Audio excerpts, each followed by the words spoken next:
related to the autocoids, that is treatment of bronchial asthma. Now the outline of the chapter is as follows. Approaches to the treatment is the first point which we are going to cover. Next is the classification, then the individual classes like the bronchodilators, leukotriene antagonist, mast cell stabilizers, corticosteroids, anti-IgE antibody, and inhaled asthma medication also we are going to cover. Which of the above drugs are administered in the form of inhalational form. Now before going into the approaches to the treatment, as you all are already aware what exactly asthma is. Okay, so under the pathophysiology you must have studied that basically the asthma, it is characterized by the bronchoconstriction, and the pathophysiology may involve allergic type of asthma is there, so immune reactions may be involved in the asthma. Certain inflammatory mediators are also involved in the pathophysiology of asthma, as we have already covered earlier under the autocoids, like the histamine is there. Then earlier it was thought that histamine was a very important mediator, but later on it was found out that the leukotrienes play a most important role in the pathophysiology of asthma. Even the platelet activating factors also play a very important role as a mediator of asthma. Okay, so based on the pathophysiological approaches, like there are several treatment approaches. Okay, like say first approach is prevention of antigen antibody reaction. Okay, so in an immune reaction, if at all it is involved, so the treatment approaches, okay, it is prevention of that antigen antibody reaction. Like you can avoid the antigen exposure to that antigen, or hyposensitization. Okay, so this is possible in extrinsic asthma, and if the antigen can be identified, which antigen is responsible for that antigen antibody reaction, so you can avoid that particular antigen, or hyposensitization can be instituted. Then the next approach is neutralization of IgE, that is reagenic antibody which is involved. So IgE immunoglobulin can be neutralized. So for that purpose the drug which can be utilized is omalizumab. Next approach is suppression of inflammation and bronchial hyperreactivity. So this is one more characteristic feature. Inflammation also is a characteristic feature. The bronchi or bronchioles, they may become inflamed, okay, or bronchial hyperreactivity, that is even exposure to a very small quantities, okay, it may exaggerate the responsiveness towards that particular antigen or that particular matter which is entering into your respiratory tract. Okay, so these two conditions can be suppressed very well with the help of corticosteroids. Next approach is prevention of release of mediators. So those mediators which are involved in the pathophysiology of asthma, so if you prevent their release from wherever they are stored, like say for example they are stored in the mast cell. Okay, so you can prevent the release of these mediators from the mast cells by administering the mast cell stabilizers. There are certain drugs which can stabilize, they will prevent the release of the mediators which is stored in the mast cells. Next approach is antagonism of released mediators. So if at all mediators are released already, then antagonists are available. This is what we have already covered under the earlier chapters in the autocoids. Okay, like leukotriene antagonists we have seen, receptor antagonists, antihistaminic drugs, okay, or platelet activating factor antagonists. So these are the important mediators of asthma, right? So we can give the antagonist. So it will antagonize the actions of the mediators which are already released. Next approach is blockage of constrictor neurotransmitter, like say cholinergic neurotransmitters. So their action on the bronchi is to produce the bronchoconstriction. So you can give the anticholinergic drugs. So that will that will block the constriction which may produce which may be produced by the cholinergic transmitters. Next approach is mimicking the dilator neurotransmitters like sympathomimetic drugs, okay, or adrenergic drugs. So their action on the bronchi is to produce the bronchodilation. So you can administer the sympathomimetic drugs, so it will result in the bronchodilation, so which will again be helpful in asthma. Next approach is to administer the directly acting bronchodilators. Okay, so these are the drugs like methylxanthines. They act directly onto the smooth muscles of the bronchi and bronchioles, and they produce the bronchodilatory action. So these are the several approaches to the treatment of asthma. Now based on this, we shall see what is the classification of the various drugs. So if you can see all these approaches which we have seen so far.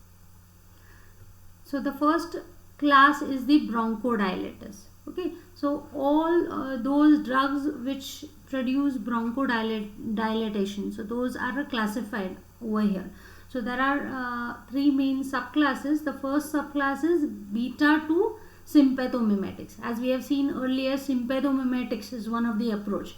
So examples included over here is salbutamol, terbutaline, bambuterol, salmeterol, formoterol and ephedrine. You must have studied this under the drugs acting on the ANS. Then the second subclass of bronchodilators is methylxanthines, okay, directly acting bronchodilators. So under this again there are several examples: theophylline, aminophylline, choline theophyllinate, hydroxyethyl theophylline, ethanolate of piperazine, then doxophylline are the examples of methylxanthines.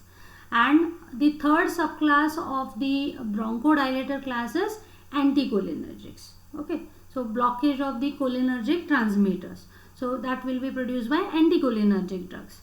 So the drugs, all the anticholinergics are not specifically used in the treatment of asthma, whereas these two show promising action over here: ipratropium bromide and tiotropium bromide. This also you all must have covered under the drugs acting on the ANS. Then the second class. Now first class was bronchodilators. Now the second class is leukotriene antagonists. Okay, so the mediator, one of the mediator is leukotriene, important mediator. So antagonist, receptor antagonist. These names, if you can remember, we had discussed under the leukotriene also under the autocoil chapter. Okay, so there are two examples: montelukast and zafirlukast. Then the third class is mast cell stabilizers, as we have seen the role under the approaches to treatment. So there are two examples over here: sodium chromoglycate and ketotifen. And the fourth class is corticosteroids. Again, either depending upon whether it is systemically administered corticosteroid or inhalational corticosteroids. It is again subclassified. So systemic corticosteroids include hydrocortisone, prednisolone, which are used quite commonly, and of course there are many others.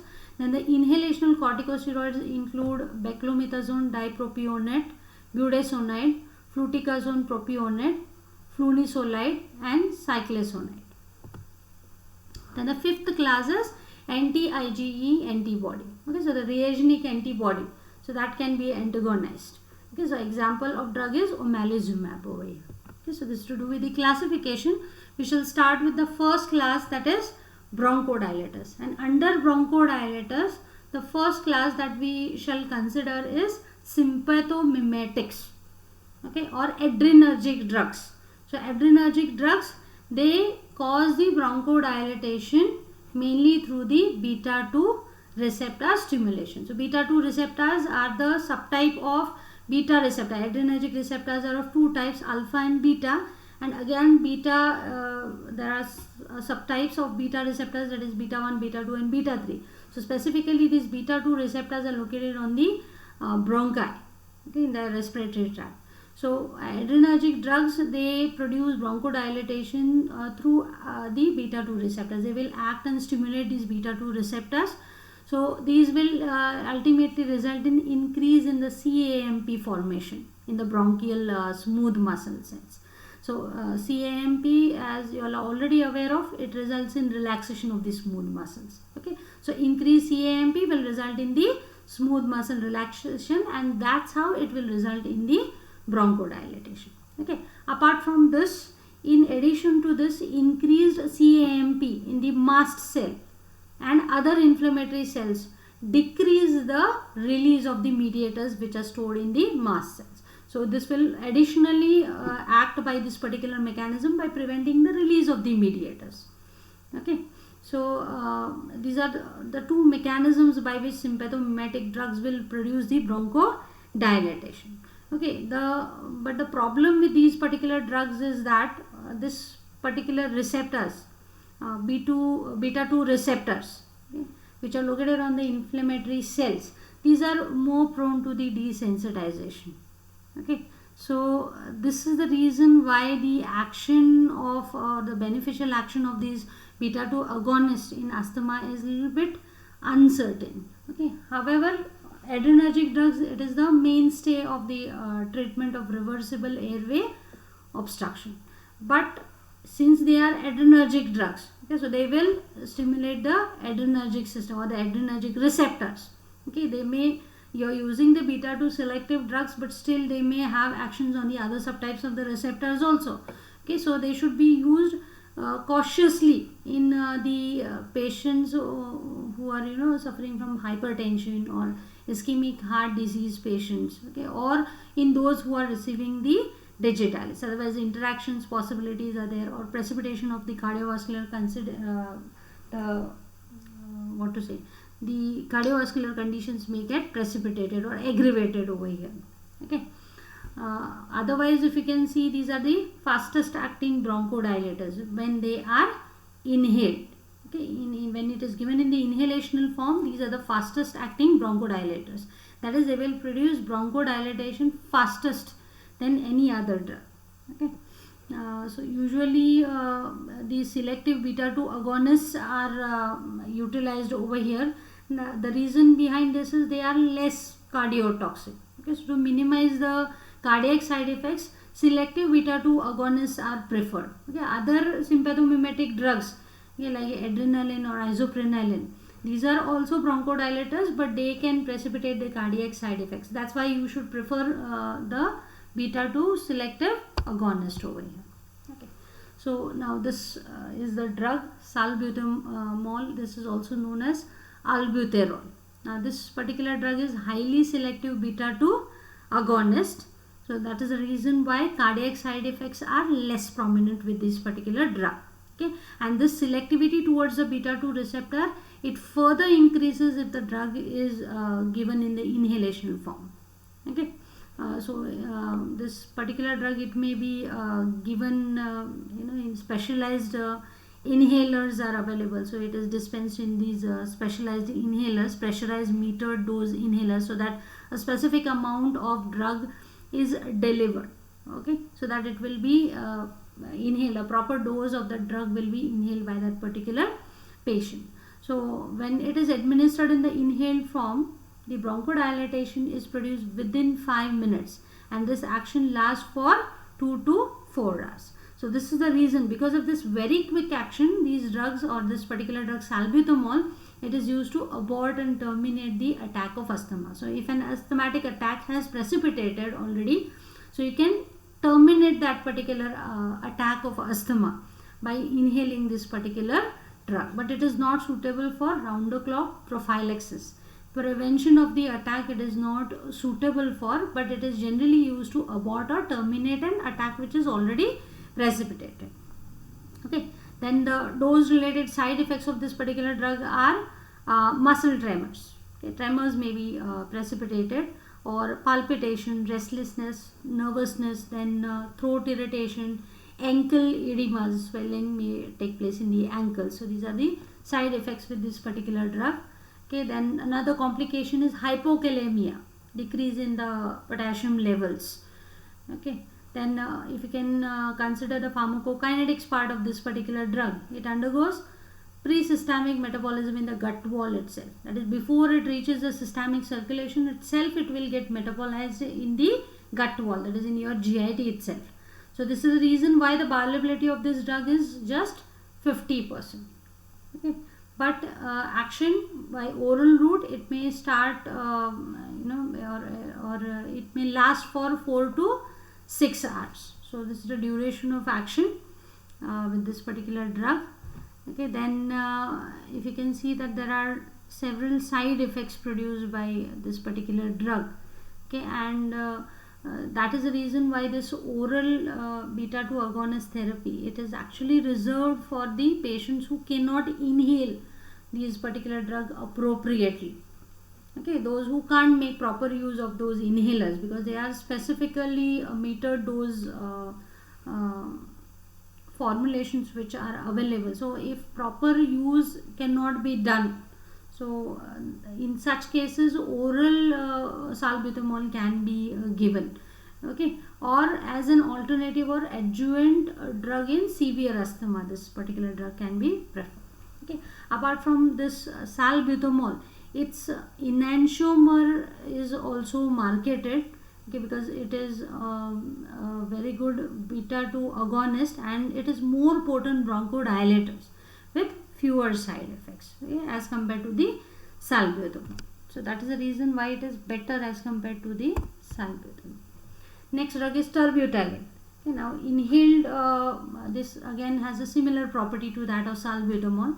So this drug is also administered in the inhalational form. Okay, just like a salbutamol, it is more preferably administered in the inhalational form. So this terbutaline is also available in the inhalational form. So these two are currently most popular drugs, okay, which may be used to quickly reverse the bronchospasm which may be produced. Again, this drug also is not supposed to be used on the regular schedule. Okay, because regular use of this particular drug, it does not reduce the bronchial hyperreactivity, rather it may worsen it. Okay, so that is the reason why long-term use also of these particular drugs is not advisable. Okay, even regular use may also down-regulate the beta 2 receptor, so it will no longer remain sensitive. Okay, so this is the reason why prolonged use and round-the-clock use is not advisable with this particular drugs. Then next drug is bambuterol. Okay, so this particular drug is a prodrug of terbutaline, and it is slowly hydrolyzed in the plasma as well as in the lungs with the help of enzyme pseudocholinesterase. If you can remember, cholinesterase enzyme, it exists in the two forms. Okay, one is the specific one for acetylcholine, okay, acetylcholinesterase, and the second one is the butyrylcholinesterase, which is also known as pseudocholinesterase. So this is actually responsible for the metabolism of bambuterol, okay, which is a prodrug of terbutaline. So by hydrolysis with this particular enzyme, bambuterol will get converted into terbutaline slowly. This conversion also occurs very slowly, so that the active drug is released over 24 hours. Okay, so its action will remain prolonged because of slow release of the active, and it is indicated in chronic bronchial asthma in a single evening dose. Okay, since it is released over a period of time. Next drug is salmeterol. Okay, so this is the first long-acting selective beta 2 agonist with a slow onset of action. Okay, usually it is used as twice daily dosing is preferably used for the maintenance therapy or for nocturnal asthma, which is precipitated specifically at night. Okay, but for acute attacks, this particular drug is not preferable. Okay, if you can consider the selectivity of this particular drug towards the beta 2 receptors, it is more selective even when you compare it with the salbutamol. Okay, and it is more lipophilic drug. So this is the reason why it acts for a longer period of time. Its duration of action is longer as compared to the other drugs. Okay, then again with the continuous use, we have seen that the down regulation of the receptors may take place. Okay, so worsening of the asthma may take place. So this particular drawback is also seen with the salmeterol also.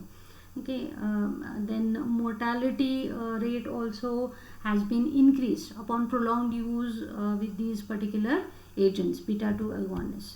Okay. However, certain clinical studies have shown that there is sustained improvement in the asthma symptoms and lung function. So it becomes better. Okay, your lung functions, symptoms of the asthma, this can be continually controlled by this particular drug. Okay, and concurrent use of inhaled salmeterol with inhaled glucocorticoid, it produces equivalent effect, okay, to the double dose of that of corticosteroid alone. Okay, so it is always better to reduce the doses of the corticosteroids. Okay, so this particular drug, it is advocated that long acting beta 2 agonist, it should be used only in combination with the inhaled steroid.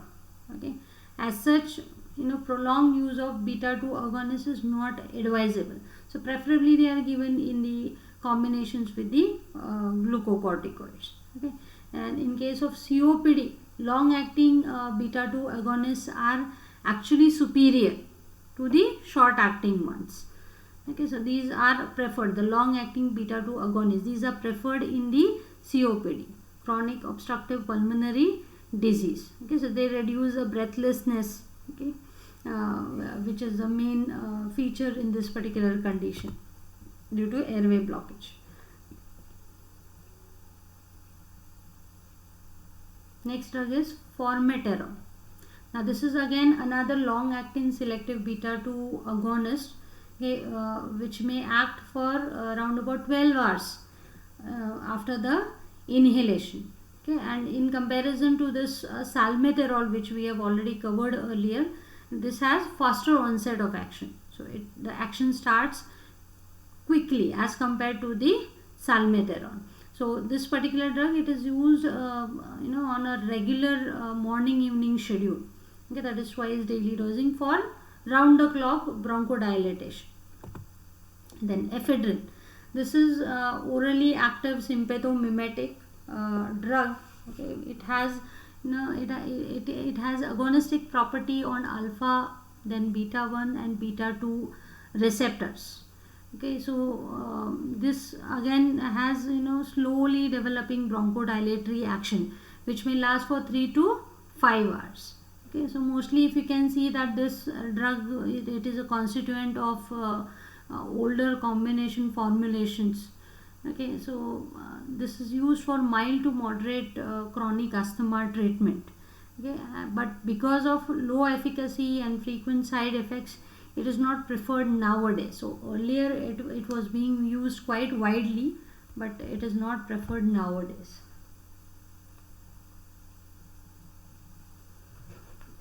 So the next subclass is methylxanthines under the bronchodilators. Okay, so methylxanthines produce the direct dilatation, bronchodilation. Okay, so under this there are three methylxanthines actually, theophylline, okay, theophylline and other methylxanthines. These are quite popularly used in the treatment of asthma. Okay, even they are used more often for in the COPD. Okay, so this particular theophylline, it is one of the three methylxanthines, naturally occurring methylxanthines. These include caffeine, theophylline and theobromine. Okay, so these are even consumed as beverages also. Okay, what you consume normally. Okay, so these are the sources of the various methylxanthines. It is actually naturally occurring alkaloid. Okay, so it is varying in different beverages. If you can see, tea leaves, tea is usually consumed. Okay, coffee, okay, then cocoa or chocolate, guru nuts. Okay, so this is the content in each of these, content of the methylxanthines: caffeine, theophylline, and theobromine. These are the three naturally occurring methylxanthines. So you can see that there is varying amount of these methylxanthines in the natural beverages. Okay, then all of these three alkaloids, okay, these have the qualitatively similar actions, okay, but there are quantitative and pharmacokinetic differences. Okay, let's see the pharmacological actions of these methylxanthines. So first one to be considered is, first system to be considered is the CNS. Okay, now if you can see, out of the three, caffeine and theophylline are more important for us. Okay, now if you can see, these caffeine and theophylline, these are CNS stimulants. If you can remember this name, we had discussed under the CNS stimulant drugs also, right? So these have a very good CNS stimulant property. Okay, specifically the higher centers are stimulated. Then caffeine, if you can consider, it produces the sense of well-being. It can produce the euphoria, so that is abuse liability. It will produce alertness, mental alertness. It beats the boredom. Fatigue is allied, that is tiredness is allied or abolished. Thinking will become more clearer. Okay, even it will improve the performance and increase the motor activity also. Okay, so there are high chances that the person may become dependent upon caffeine. So caffeine is more prominent in producing all these effects as compared to theophylline. Okay, then higher doses, it causes nervousness, restlessness, panic, insomnia, that is lack of sleep, and excitement. Okay, so at normal doses, sense of well-being, alertness, fatigue will be allied, but higher doses, these are quite insignificant, okay, or inconvenient effects may be produced. And at still higher doses, it produces tremors, delirium, and convulsions may also get precipitated, since it's a CNS stimulant drug. Okay, so theophylline, it has a greater propensity in producing these particular side effects at higher doses. Okay, and it is considered to be more toxic as compared to the caffeine. Okay, even these two can also stimulate the medullary, vagal, respiratory, and vasomotor centers. So all the vital centers may also be stimulated. Okay, vomiting at high doses, it may be due to gastric irritation and CTZ stimulation. So at higher doses, it can also induce vomiting. These two are the reasons: gastric irritation and the CTZ, chemoreceptor trigger zone stimulation. This is to do with the action on the CNS. Then comes the action on the CVS. Okay, so now these methylxanthines can directly stimulate the heart and increase the force of myocardial contraction. So also they tend to increase the heart rate by direct action. Okay, but it can also decrease the heart rate through vagal stimulation, as we have seen. So the overall effect may be variable. Both increase in the heart rate as well as decrease in the heart rate will be produced. Okay, then tachycardia, that is increase in the heart rate, is more common with the theophylline. Okay, but caffeine generally produces the bradycardia, that is decrease in the heart rate. Okay, so because of the stimulant action, cardiac output and cardiac work both are increased. Okay, so the cardiac muscles will work harder. Okay, and cardiac output also will be increased. Okay, and at high doses, arrhythmias may also be precipitated. Cardiac arrhythmias may get precipitated. Okay, then next action in the CVS is that methylxanthines, especially the theophylline, it can dilate the systemic blood vessels. Systemic blood vessels can be dilated, including the coronary blood vessels, by the direct action.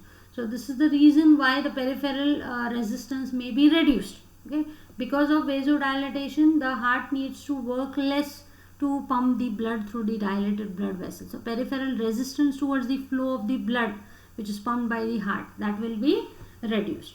However, if you can see the effects on the cranial blood vessels, they are constricted, specifically by the caffeine. Okay, so this is one of the basis for its use in the treatment of migraine, because in the migraine we have seen the basic pathophysiology. It may promote the cranial vasodilatation. Okay, so since it produces constriction in the cranial blood vessels. It may be helpful in the treatment of migraine.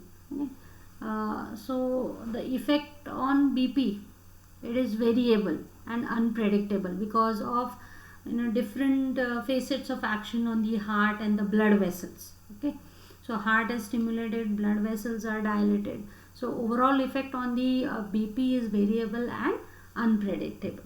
Okay, then vasomotor center and direct cardiac stimulation, it tends to rise in the BP, and vagal stimulation and direct vasodilatation, these effects tend to lower the BP. Okay, so this is the reason why the BP is unpredictable. Usually if you can see, there is a rise in systolic and the fall in diastolic BP, which is seen with the methylxanthines. Next action is on the smooth muscles. All the smooth muscles in the body are relaxed, and most prominent action is shown on the bronchi, specifically in the asthmatics. Okay, and with regard to this particular action, theophylline is more potent as compared to caffeine. Under the CANS, we have seen that caffeine is more prominent towards producing the actions. Okay, but here smooth muscle relaxation, theophylline is more prominent or more potent in producing the smooth muscle relaxation. Okay, so it obviously it will result in the bronchodilation. That's how it is helpful in the treatment of asthma. Then the vital capacity is also increased.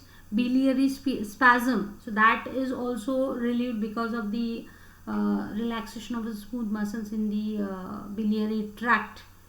Okay, but the effects on the intestine and the urinary tract, this is negligible. So these are the two places wherein it will act more prominently, that is in the bronchi and in the biliary tract. Next action is on the kidney. Now these methylxanthines, these are mild diuretics, that is they will cause the loss of sodium and water. That's because they inhibit the tubular reabsorption of sodium and water. Okay, so usually whatever is filtered in the glomerulus, most of it is reabsorbed. Okay, so that process is known as reabsorption. So which is inhibited, that is the reason why it produces the loss of sodium and water, and that's how urine output is increased and they act as mild diuretic. Okay, so in addition to this particular action, it also produces certain vascular effects. So this may result in increased blood flow, okay, to your kidneys, that is renal blood flow is increased. Because of this, GFR also will increase. Obviously increased blood flow meaning GFR also will be increased. Okay, so with this particular action, theophylline is more potent, okay, in producing the actions on the kidneys. The next action is on the skeletal muscles. So caffeine, it enhances the contractile power of your skeletal muscles. So we have seen that motor activity is increased, performance is increased. So that's because it enhances the contractile power of the skeletal muscles. Okay, so at higher doses, it increases the release of calcium from the sarcoplasmic reticulum, okay, which is stored. Calcium is stored in the sarcoplasmic reticulum. So by direct action, it produces the release of the stored calcium.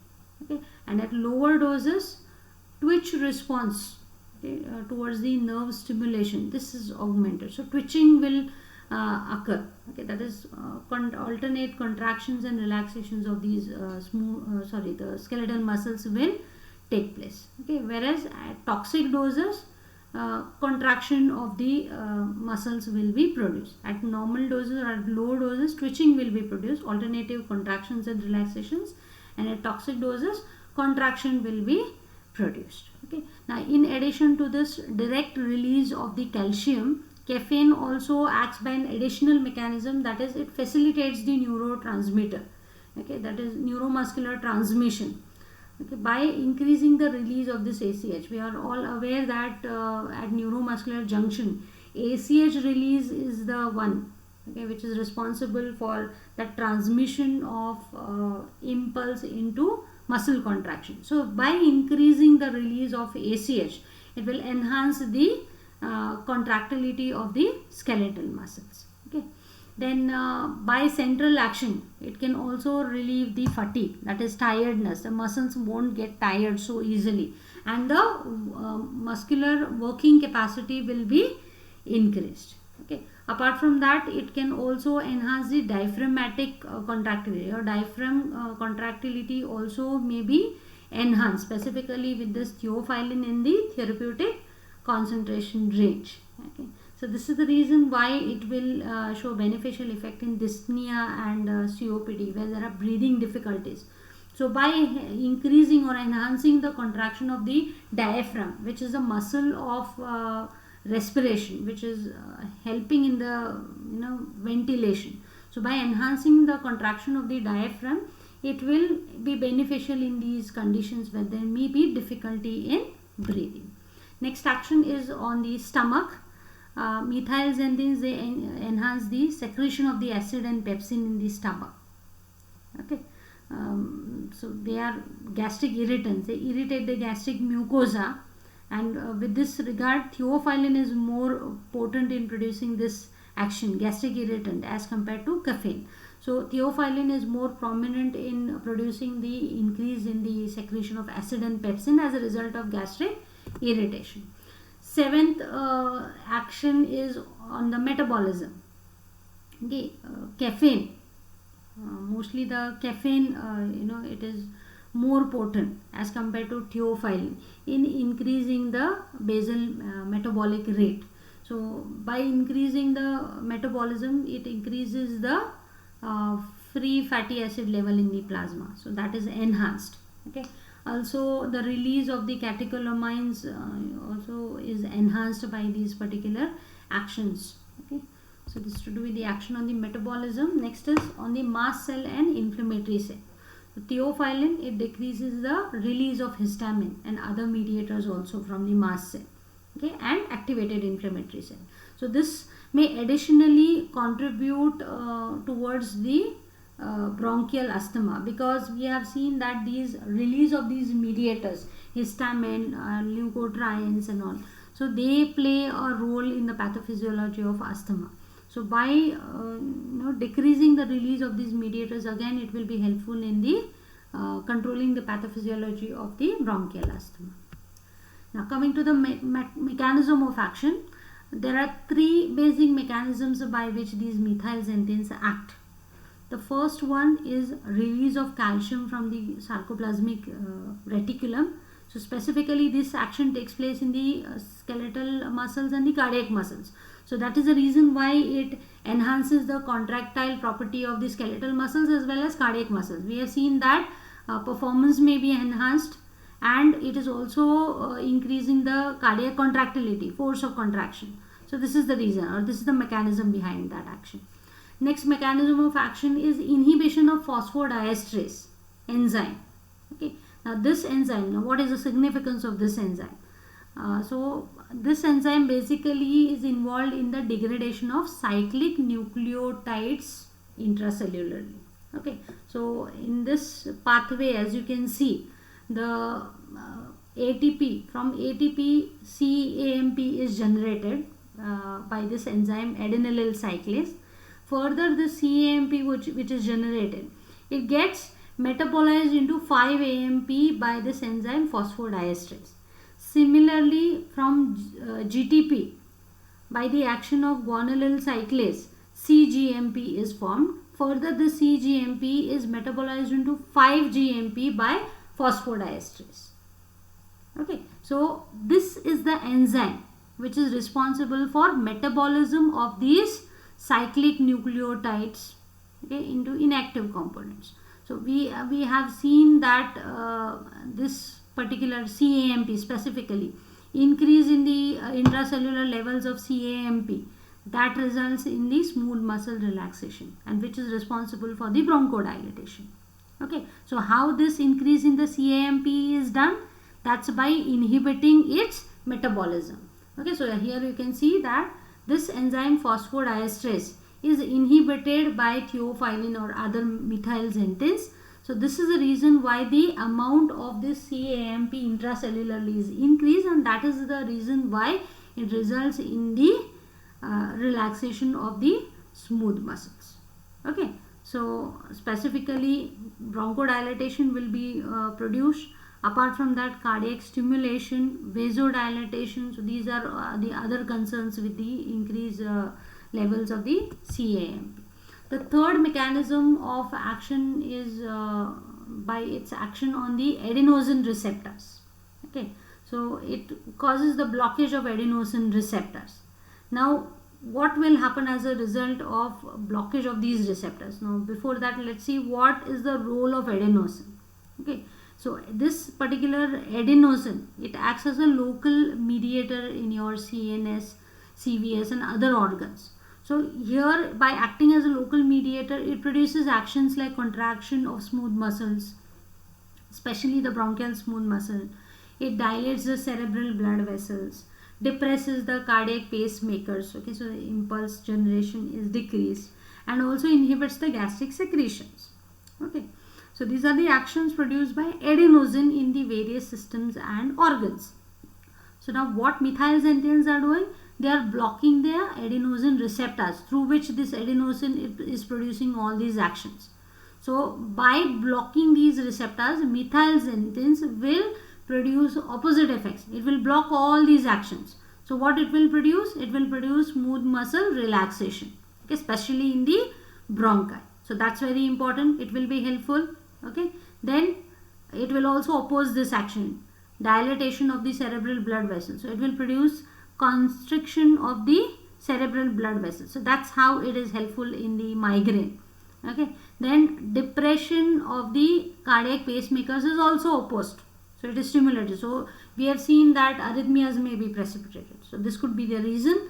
Then adenosine inhibits the gastric secretion. So under the actions we have seen that it increases the gastric acid and pepsin level. So this is the reason. By opposing this particular action of adenosine, methylxanthins may increase the gastric secretions.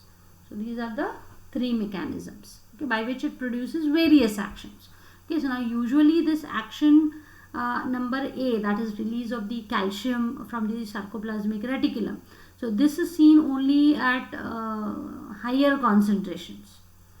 Okay, but action B and C, okay, that is inhibition of this enzyme phosphodiesterase and blockage of adenosine receptors.